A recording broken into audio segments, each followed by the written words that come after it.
Silizi yetu inafungua na kutuonesha miamba watatu wanaoingia ndani ya mjengo kuja kuiba mabilioni ya pesa, lakini wamekuja kama mafundi lifti ama elevator. Bahati mbaya kubwa sana ya hawa jamaa watatu ni wachawi kubuku, yani wana uwezo wa kukuroga na usiweze kujua kitu chochote kinachoendelea. Na wakiwa wanakunja ngazi ya kwanza tu, ghafla kuna mlinzi akawa amewashtukia na kutaka kuwasimamisha. Wakachukua kibeliti fulani hivi na kukizungusha mara 2-3 tu, mwamba akawa amelogeka na akawaruhusu kupita. Na miamba wakawa wamejitawana katika sehemu tatu. Hao wengine wakielekea upande wa juu, wengine kushoto, wengine kulia. Mwisho wa siku bana, kuna mtaalamu mmoja wa mitambo alikuwa juu kabisa jengo la ghorofa. Na huyu mwamba kazi yake ilikuwa ni kuchezesha taa za barabarani ili kama kuna mapolisi wanakuja aweze kuwakwamisha kwa kuwekea taa nyekundu. Kiongozi mkuu wa hii operation ya wizi alikuwa anafahamika kama John J. Basi akawa ameplani na kuweza kusema kwamba baada ya wizi huu anatakiwa kuelekea katika bahari ya Mediterranean. Na ni kweli kabisa, ndani ya dakika 15 wakawa wamekamilisha tukio lao la kufanya wizi pale katika lile eneo, na moja kwa moja wakawa wanaondoka huku wameshikilia mabegi yao yenye pesa kama zote, wakiwa juu ya ndege kuelekea katika hicho kisiwa ambacho wanataka kwenda kutumia pesa zao walizofanya wizi. Basi kuna mhudumu wa ndege alikuwa anasema kwamba mahali ambapo ndege yetu inapita kwa sasa inasemekana kwamba kuna bahari ambayo samaki watu wanapatikanika. Ilikuwa ni katika story tu, lakini haya yalikuwa akisemwa na huyu mhudumu wa ndege yalikuwa na ukweli ndani yake. Kweli kabisa walionekanika samaki watu, na binadamu mmoja alikuwa akishuka chini kabisa ya vilindi vya bahari kwenda kutafuta kitu kilichokuwa kiking'aa. Na baadaye huyu samaki mtu akafanikiwa kuikuta kitu kama bangili hivi, akawa amekivaa katika mkono wake kwani alivutiwa nacho sana. Ila kando ya bahari tunamuonyesha mwamba anayefahamika kama John J. Baada ya kushuka katika ndege alikuja katika maeneo haya akiwa anaendelea kupata urabu taratibu kwa maana ya kilevi. Mwisho wa siku bana akaweza kushtukia kwamba bahari ilikuwa ikitikisika, kumbe ilikuwa ni ngulumo za volcano ilikuwa inalipuka katika maeneo haya ya bahari. Sasa yule samaki mtu aliyekuwa ameokota bangili chini kabisa ya bahari alikuwa amesukuma umbali mrefu sana na kuelekea mpaka katika maeneo ya nchi kavu. Alivutiwa sana na hili eneo la nchi kavu ambalo kamwe kutoka alipozaliwa hajawahi kuliona kabisa. Mwisho wa siku akajaribu kutoka, na alipotoka akashangaa kuona kwamba kuna vitu vyeupe chini yake, na kumbe akiwa katika nchi kavu huwa miguu yake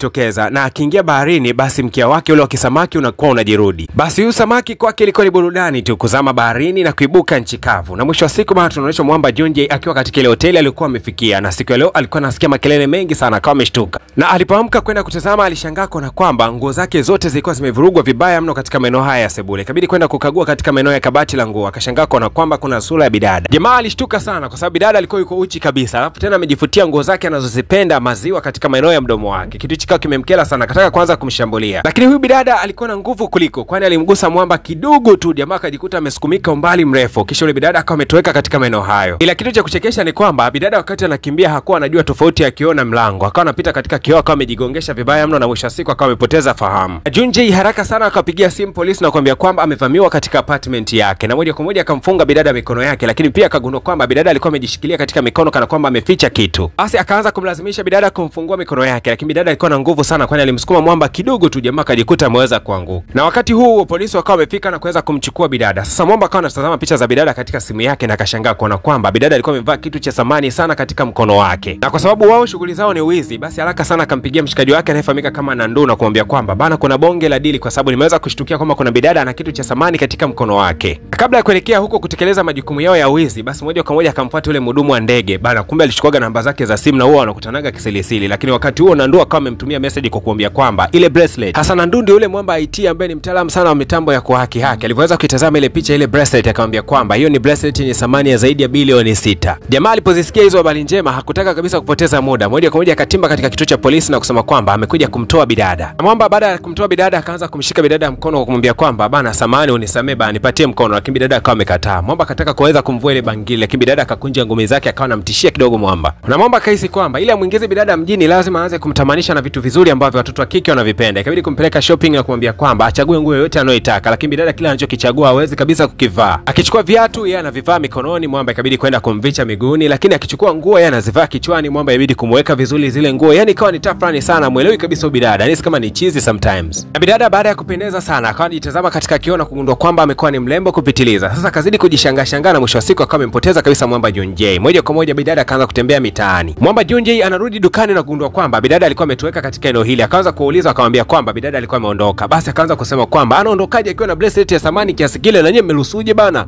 Ikabidi Mwamba kuweza kutimba mitaani kwenda kumsakama bidada kwa sababu huyu ana kitu cha samani ambacho yeye anakihitaji, lakini alikuta bidada yuko kulambalamba pipi. Ikabidi kumtoa pale katika ile maeneo na kumpeleka mgawani aweze kujipatia chakula. Na namna ambavyo bidada alikuwa anakula, basi Mwamba akaanza kuona kwamba bidada alikuwa anamwaibisha sana, kwa sababu jamaa ni bonge la shalobalo, afu bidada anavyokula analia mikono miwili hapo anafukia msosi, si mchezo bana. Baada ya bidada kula akashiba, mwisho wa siku Mwamba akatoa ka necklace fulani hivi kama ka 3000 4,000 akawa amemvisha bidada, anakuambia kwamba naomba unipatie hiyo bracelet ambayo iko mkononi mwako. Akayo amevua kilaini tu kabisa, bidada akiwa amelainika kabisa. Kumbuka kwamba bidada hasikizi lugha za kibinadamu, kwa hiyo anafuatisha kila kitu kwa sababu huyu jamaa ameweza kumwamini. Kwa hiyo jamaa chochote atakachokuwa anamfanyia yeye yuko tayari, kwa sababu huyu ameweza kumpatia chakula. Na Mwamba Junjay baada ya kutimiza adhima yake, moja kwa moja akamwambia bidada, naomba unisubirie hapa nitakwenda kurejea muda si mrefu. Mwamba alikuwa anajua kabisa kwamba anatoweka na hatorudi kabisa. Mwisho wa siku akatimba hotelini na kukusanya kila kitu chake. Bidada wa watu samaki mtu akiwa hajui kitu chochote kinachoendelea, akiwa amekaa katika lile eneo la mall. Basi wakaja wahudumu na kumwambia kwamba muda wa kufunga umefika, tunaomba uondoke dada. Huku upande wa pili Mwamba Junjay anatoroka bana kuelekea maeneo mengine tofauti kabisa, lakini akaanza kukumbuka vitendo vya bidada. Akakumbuka kwamba huyu bidada mbona atafikiri ni chizi fulani bana, hapo nimemwacha vile vile atapasipo hata kumpatia tajelo tu. Wakati huo bidada alikuwa akitimuliwa kabisa katika lile eneo la mall. Baada ya kutolewa nje akaendelea kumsubiria Mwamba kwa sababu jamaa alimwambia amsubirie, na ni kweli kabisa jamaa akawa amerudi na kumwambia bidada kwamba kuna jelo hapa nataka nikupatie bana. Lakini bidada akawa kimya tu, hazungumzi kitu chochote kile. Ikabidi Mwamba kumchukua na kusema kwamba nataka nikupeleke hotelini au nikupeleke nyumbani kwako. Bidada akawa yuko kimya. Jamaa akawa hana namna yoyote ile ya kufanya, moja kwa moja akamchukua bidada na kumpeleka huko magetoni ambako yeye alikuwa anaenda kuhamia. Jamaa alipofika tu akawasha taa za nyumba, bidada anashangaa tu kila kitu. Mwamba akafika na kuwasha laptop yake ili aendelee kufanya madili yake. Ghafla tu bidada akaonekana kuwa anasogea jirani sana kila Mwamba anapotumia kompyuta. Na mwisho siku bidada akaichomoa ile kompyuta na kuanza kumtoa yule mtu ambaye yuko ndani ya laptop. Anaamini kwamba huyu mtu huenda amefungiwa huko ndani. Kwa akaanza kuitikisa ile kompyuta ili yule mtu aweze kuanguka. Mwamba ikabidi kumwachia bidada laptop pale sebuleni, lakini bidada hawezi kuamini, alikesha usiku mzima akiwa anaangalia movie katika ile laptop mpaka palipoweza kukucha. Mwamba amefika ndani kuchukua laptop, bidada akawa anang'ang'ania tu. Ghafla akasikia simu yake ilikuwa inaita. Kumbe ni Manyamela walikuwa wanazivizia mahali zake sana, na wakamwambia kwamba uko wapi, tunakutafuta sana wewe jamaa. Na ile anakata tu simu. Kumbe Manyamela walikuwa jirani zaidi na nyumba yake. Wakawa wamefungua mlango na kuja kugundua kwamba ndani yake kuna bomu linaendelea kuhesabu. Ikabidi kulala chini haraka sana. La walipozidi kulala wakashangaa kuna kwamba ile bomu liliendelea kuhesabu. Na kumbe lilikuwa ni bomu fake. Walikuwa wamevutiwa muda tu. Kuja kushtukia baadaye wanakuja kugundua kwamba bidada pamoja na Mwamba walikuwa wameweza kutoweka katika eneo hile kitambo sana. Na miamba hawakutaka kabisa kuendelea kupoteza muda. Ikabidi kwanza kumfukuzia Mwamba. Kufukuza mpaka katika maeneo fulani vya majengo ya zamani, na mwisho wa siku akafanikiwa kuweza kuwapata. Mwamba kabidi kumwambia bidada kwamba ajifiche sehemu. Kisha yeye akawa ametoka na moja kwa moja akaanzisha mpambano. Aliotandika sana kwa hatua za awali. Bidada alikuwa akichukua tu mafunzo kutokea hivi namna ambavyo Mwamba alikuwa anaweza kupigana. Lakini siku ya jana kumbuka kwamba alikuwa akiangalia movie kwa akaamini kwamba anajua mbinu za kuweza kupigana. Dakika chache mbele bidada akawa ameingia ulingoni. Aisee aliwadunda hawa jamaa, na kila akikupiga ngumi moja basi unatembea mpaka mita 5 hivi. Sasa kumbuka kwamba Junjay ana uchawi fulani hivi, kwa kutumia kibeliti anaweza kakologa na ukajikuta tu umeweza kupoteza ufahamu. Kuna Mwamba mmoja hivi bana alikuwa amemnyoshia bunduki. Ikabidi kwanza kumloga, lakini huyu jamaa alikuwa na nguvu zaidi, mwisho wa siku akashindwa kabisa kuweza kumloga. Basi wakawa wamemteka Mwamba Junjay na moja kwa moja wanamkimbiza katika gari. Wakati huo bidada akachukua baiskeli na kuanza kumfukuzia jamaa, lazima amkomboe mtu huyu ambaye anamsaidiaga mara nyingi. Na bidada alikuwa akikimbiza baiskeli mpaka akaishinda gari speed bana. Mwisho wa siku akajitokeza kwa mbele. Hao jamaa wakataka kumgonga bidada, lakini Mwamba akawa ameweza kuwazuia. Alipofanikiwa tu kuweza kushuka na moja kwa moja akakimbilia katika maeneo fulani vya bustani. Basi mtafute ikawa inaendelea katika mitaa hiyo. Bidada akawacholea lamani hawa Manyamela. Mwisho wa siku akawa amemtanguliza Mwamba Junjay kuelekea mbele. Mwisho wa siku bana aliwadunda hawa jamaa, wakaonekana tu wanapaa angani na mwisho wa siku wanatua chini jamaa. Baada ya hapo akawa ameweza kutoka. Na Mwamba Junjay akawapigia simu rafiki zake kwa sababu alikuwa amepoteza kila kitu chake, na akamwambia kwamba anahitaji bana msaada wenu. Lakini wakati huo bana wakawa wamefunga safari pamoja na bidada kuelekea mitaa fulani vya kanisa. So walipoingia tu ndani ya kanisa kila mtu ni msura ngeni kabisa, hamna anayemjua. Ikabidi kwanza kusema haleluya haleluya, jamani nawashukuru sana, nilikuwa napita hapa, mimi ni mtumishi mwenzenu, niko hapa na mke wangu, lakini kutokana na ajali iliyokuwa imempata mke wangu hawezi kuongea. Lakini jambo la kushangaza ni kwamba huyu mwanamke samaki mtu akasema kwamba hata mimi na mume wangu tunawapenda sana, tulikuwa tunapita tu katika eneo hili. Jamaa akaona aibu sana kwa sababu alisema kwamba mke wake hawezi kuongea. Mwamba alishangaa sana kuona kwamba bidada alikuwa anaongea. Akamtoa pale na kumpeleka katika maeneo fulani hivi na kuanza kumuuliza, "Wewe ulijuaje kwamba unaweza kuongea?" Bidada akasema kwamba nilipokuwa nikitazama movie nikazidi kujifunza jana. Sasa Junjay bado yeye ni muuni tu kila wakati bana, yeye ni uongo umetapakaa katika maisha yake. Ikabidi kuchukua gitaa na moja kwa moja akarudi tena katika ile mitaa ya kanisa na kusema kwamba nimekuja kumshukuru Mungu kwa sababu amemponya mke wangu, sasa hivi ameanza kuongea. Basi kanisa lilishangilia sana, ikiwa ni ushuhuda mkubwa sana ambao Mwamba ameweza kutendewa, na mwisho wa siku akawakabidhi sehemu ya kuweza kuishi kwa kipindi kifupi sana hapa kanisani. Na kwa sababu alijitambulisha kama ni mke na mume, basi moja kwa moja akawa amepewa chumba kimoja. Wakati huo akiwa amelala nyakati za usiku, bidada alikuwa akiimba nyimbo za ajabu sana, nyimbo za kimahaba ambazo zilikuwa zikimvutia sana jamaa. Na kesho yake mapema na alfajiri wakawa wanaondoka katika eneo hilo la kanisa, kisha wakawa wanaelekea katika eneo fulani hivi ambalo limejitenga sana katika mji. Mwamba Junjay akawa anamwambia bidada kwamba katika eneo hili ni kwa mara ya kwanza niliweza kuachana mamangu pasipo hata kuniambia goodbye katika maisha yake, akawa ameweza kuniacha. Kutokea wakati huo siwezagi kumwacha mtu katika maisha yake pasipo kumwambia kwa heri. Na ndio maana hata wewe siku ile nimeweza kuchukua bracelet yako, basi sikuweza kabisa kuondoka bila kuja kukuaga, kwa sababu mimi mama yangu mzazi aliwahi kuniacha pasipo hata kuniambia kwa heri. Sasa wakati huo anaendelea kuongea, akashtukia kwamba hapa kando kidogo kuna ujumbe ambao ulikuwa umeachwa na mamake mzazi. Mwamba aliposoma ujumbe huu ulikuwa umemfariji sana, na hapa ghafla tu akajikuta anaanza kutabasamu. Wakati ambapo tabasamu limekuja, na ndipo ambapo wale wauni waliweza kufanikiwa kuwakuta watu hawa. Moja kwa moja akawa ameshika mabunduki yao na wanataka kuweza kuwashambulia, wakawakimbiza mpaka katika maeneo fulani vya fukwe za bahari. Na jamaa baada ya kufika mwisho akajua kwamba sasa nimekwisha, akawa amekata tamaa kabisa. Lakini ghafla tu bidada akawa amemshika mkono wake na kumvutia katika maeneo ya maji. Kisha huyu bidada akampeleka Mwamba maeneo ya bahari mbali kabisa, huko akawa anamkisi jamaa ili kuweza kumfuta kumbukumbu zake zote alizoweza kuzipitia yeye pamoja naye. Mwamba anakuja kushtuka baadaye yuko kando kidogo ya bahari, na huko amebakiwa na bracelet tu mkononi mwake, na hakuna anachokikumbuka chochote kile katika maisha yake zaidi ya kugundua kwamba alichokuwa amevishwa katika mkono wake ni bracelet ya thamani ya zaidi bilioni 6 hivi. Swali linabakia moja tu, je, wataweza kuonana tena au hawataweza kuonana? Tukutane katika episode ya pili. Kama bado hujagusa alama ya kusubscribe fanya hivyo, na kama bado hujagusa alama ya kulike fanya hivyo mapema, kwa sababu kila tunapofikisha like 100 basi natoa episode ya mbele. Mimi naitwa DJ Poa, akikuuliza hii ni wapi, basi waambie hapa ni PVP Media Max.